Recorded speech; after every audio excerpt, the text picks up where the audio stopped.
Muy buenos días, feliz jueves 6 de agosto. Ya desde la Ciudad de México les saludo. ¿Cómo están? ¿Cómo va la semana? El día de hoy queríamos poner el foco en lo que ha sucedido en Beirut, esta masiva, impresionante explosión que ya ha dejado al menos 150 personas fallecidas y más de 5,000 heridos, y una ciudad pues que ha sido declarada en emergencia. Pero lo que queremos hablar el día de hoy es del enorme reto que tiene el Líbano para salir adelante de esta situación en medio, además de la emergencia del coronavirus, pero en un país en donde ya se reportaba desde hace tiempo colapso económico, fuertes problemas de corrupción, una divisa o una moneda local que frente al dólar pues ha perdido más del 80% de su valor. Eso para un país que tiene que hacer importaciones como el Líbano, pues es una situación dramática. Pero vamos ya a conectarnos con el profesor Joseph Hesh. ¿Cómo está, profesor? Él es economista, él es director ejecutivo del American Lebanese Policy Institute. ¿Cómo está, profesor? Saludos. Muy buenos días, ¿qué tal? Muy buenos días. Apenas estoy hablando de la situación, acariciando de la situación económica que está viviendo el Líbano, que podríamos decir está prácticamente quebrado. No, quebrado y llorando también, porque la crisis económica estalló en realidad el pasado noviembre. Empezó la devaluación de la moneda, hoy está al 400% de devaluación de la lira libanesa en contra del dólar. El desempleo está pasando los 30%. Además que el gobierno ha decidido no entregar los dólares, porque había ahorros en dólares en el Líbano, decidió no entregarle los dólares al público, ni siquiera para sus importaciones. Y como quizás sabe mucha gente, que el Líbano no produce casi nada, todo es importado, de medicina, de hasta el trigo no se produce en el Líbano, se importa. Y además de eso, se ha clasificado el Líbano con el honor o deshonor, vamos a llamarlo, de calificar entre los 5 países más corruptos del mundo después de la revelación de la Comunidad Europea que toda la ayuda monetaria para reestructurar las deudas y para proyectos económicos para el futuro de electricidad y de represas de agua, la mayoría de los proyectos fueron fantasma, ni siquiera existieron y desapareció el dinero.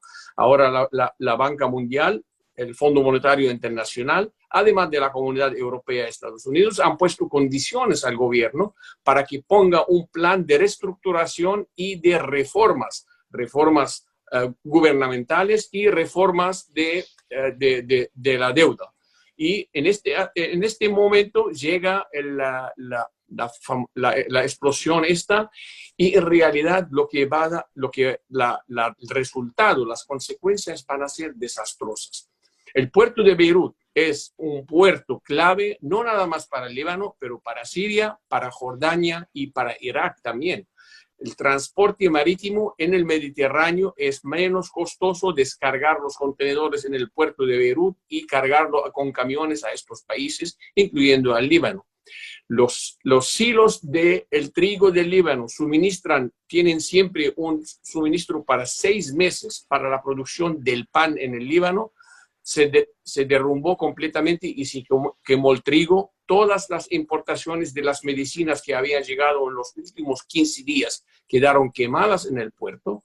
Además de eso, tenemos el diésel, que es un producto, una materia que es primordial para la producción de la electricidad en el país, que se están prácticamente robándola, porque el gobierno subsidia al diésel en el Líbano por un 40%, pero las mafias subterráneas de la economía manejada por el partido de Hezbollah en el Líbano confiscan casi el diésel al precio subsidiado en el Líbano y lo transportan a Siria para venderlo al precio del mercado.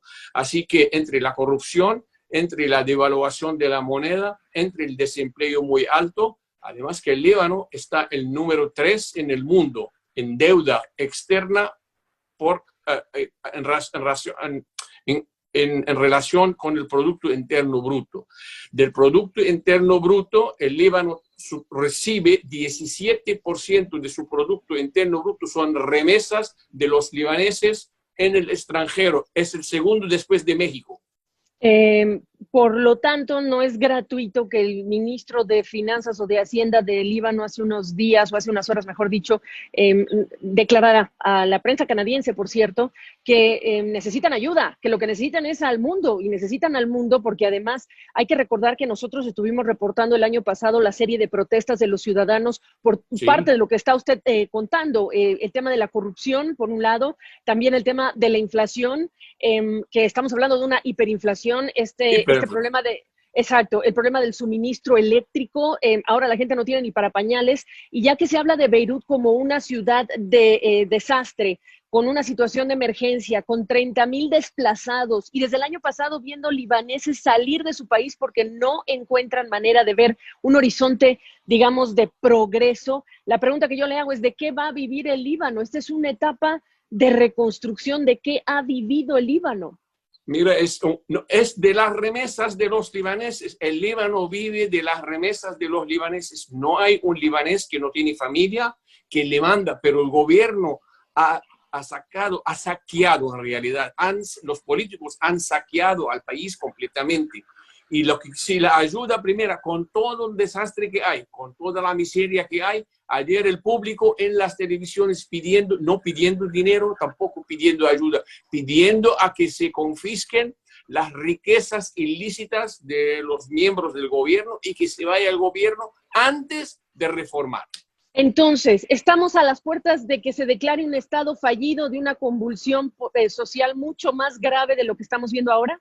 Está visitando hoy el presidente francés el Líbano y ha recibido una carta de la comunidad civil del Líbano, de políticos y de organizaciones, rogándole que ponga a través de Naciones Unidas un mandato francés, un mínimo por 10 años, para que recupere el Líbano su soberanía de su propia gente. Ok, entonces, si el problema también es corrupción y es la clase política y es el contubernio entre banqueros comerciales, Banco Central y políticos, como se ha dicho desde el año pasado, se tienen que ir, entonces tiene que haber una limpieza profunda, digamos, una nueva clase política en donde comienza el inicio de la solución política. El Líbano necesita una solución política y económica al mismo tiempo. La solución política es que se desarme Hezbollah en el Líbano, que salga la influencia iraní. Mira, lo que estamos pidiendo es mejor hacer un puente entre México y París.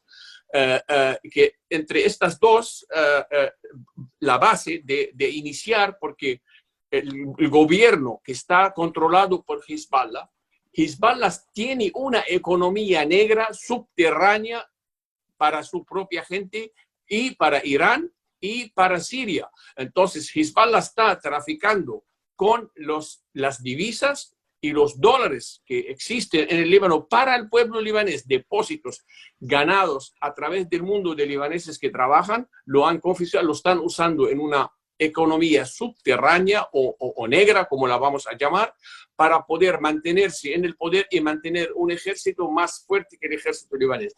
Entonces, la primera solución tiene que ser política, pero el Líbano solo no puede resolver este problema. Necesita apoyo internacional. Y el apoyo internacional, la verdad, hay bastante apoyo, pero los mismos libaneses tienen que levantarse también para apoyarse a ellos mismos y salir de esta que llamamos el control político que tienen los políticos en general sobre la ciudadanía. Oiga, qué bueno que tiene muy ilustrativo el mapa que tiene atrás. Antes de hablar de los conflictos y de Siria y del vecindario, que esto por años ha marcado la historia de Beirut y del Líbano, y por eso cuando cuando vimos la explosión, primero se habló de pirotecnia. Acá en México hemos tenido incidentes de pirotecnia que en nada se parecen en esa enorme bomba, digamos, de humo en No es forma de comparable. onda. Si Claro, yo no vi es la de México, comparable. no es Claro, comparable. no es comparable, pero lo que le quería decir es, la especulación era ataque por toda la historia que ha tenido el Líbano en el pasado reciente. Pero aquí, antes de hablarle del vecindario, el barco de procedencia rusa, que desde 2014 llegó con esta cantidad de nitrato de amonio, de este fertilizante que también se usa para explosivo y que por años se pidió que se alejara de esta zona del puerto. Es un indicativo de la negligencia también, profesor. Mira, Entonces, ¿qué me dice? y es a propósito. El barco, porque Hezbollah en el Líbano necesita esta materia, la está usando no nada más en el Líbano, la usó afuera. En el ataque de AMIA en Argentina se usó el mismo fertilizante, nitrato de amonio. En más de una ocasión en Europa se han confiscado productos de nitrato de amonio de las casas de elementos de Hezbollah, en Alemania, en Chipre y en Perú también se ha hecho una vez. Entonces, perdón, lo voy a interrumpir. Y esto está consignado a nivel internacional. Esto no es una especulación de usted. Esto es directamente... No. Estos son hechos históricos. Hay hechos, hay pruebas de eso. Perfecto. Entonces, este barco en realidad venía de Belarus yendo a Mozambique. Ahora la gran pregunta es, ¿cómo llegó al Mediterráneo y por qué se quedó desamparado en el Líbano? Uno. Dos, la segunda pregunta, ¿por qué se descargó el barco y dejaron al barco y a los tripulantes salir del Líbano? ¿Y por qué se quedó 6 años en nitrato de amonio en una bodega en el puerto, en una zona residencial? El puerto de Beirut es rodeado de la zona residencial más condensada del país. Entonces, ahí hay tantas preguntas que no hay respuestas, de negligencia y de indiferencia también, porque no les importa a la gente, no les importa lo que le puede pasar al país. El mejor caso para el gobierno libanés sería negligencia e indiferencia, si no es otra cosa que es más grave todavía, que vamos a llamarlo. Claro, qué bueno que lo dice. En el mejor de los casos, indiferencia y negligencia. Es el mejor caso que puede salir. Porque también se ha especulado que no es gratuito que se haya quedado tanta cantidad de fertilizante. Tiene uso, es que Hezbollah, de acuerdo a la presentación del primer ministro Benjamin Netanyahu en Naciones Unidas en el 2018, ha mostrado un plan a donde él indicaba en el mismo silo a donde estalló la bomba, que había nitrato de amonio y que está fabricando Hezbollah misiles y que está esperando una tecnología para misiles inteligentes para atacar a Israel. Bueno, y eso no ayuda a la economía, porque exacto. Esta economía negra está quitando ingreso de impuestos al gobierno. Pues ahí están todas las áreas que se cubren en esto, que es un tema terriblemente complejo, y ni siquiera hemos hablado del COVID-19, profesor, que estoy perdiendo un poco la señal, profesor Hach, pero para cerrar le quiero preguntar entonces, ¿qué sigue? No hemos hablado del COVID-19, ¿qué sigue en las próximas horas? ¿Qué sigue en los próximos días? ¿Su último comentario? Mira que lo del COVID-19 en el Líbano, ya como la gente ya es indiferente por el COVID porque tiene un problema más grave a la mano. Había de hecho un toque de queda, había restricciones por 15 días. Ayer el ministro del Interior tuvo que levantarla porque no dieron abasto con la gente, con la ayuda. Ya hasta ayer la noche había 200,000 desamparados. Se abrieron todos los conventos de los monjes, de los pastores, abrieron iglesias, las escuelas, para recibir a gente desamparada porque no se puede vivir en una casa o un edificio sin vidrio. Y eso que más causó daño son los vidrios. Yo perdí a un ex comandante mío con un vidrio en la cabeza. Qué terrible, qué terrible. Pues nuestras condolencias, nuestro abrazo solidario también, por supuesto, para tantísima gente. Del Líbano hay tanta gente que está esparcida por el mundo, incluyendo México y en Latinoamérica, que solo queda dar ese abrazo solidario. Yo tengo un gran cariño para México. Mi hijo nació en la Ciudad de México.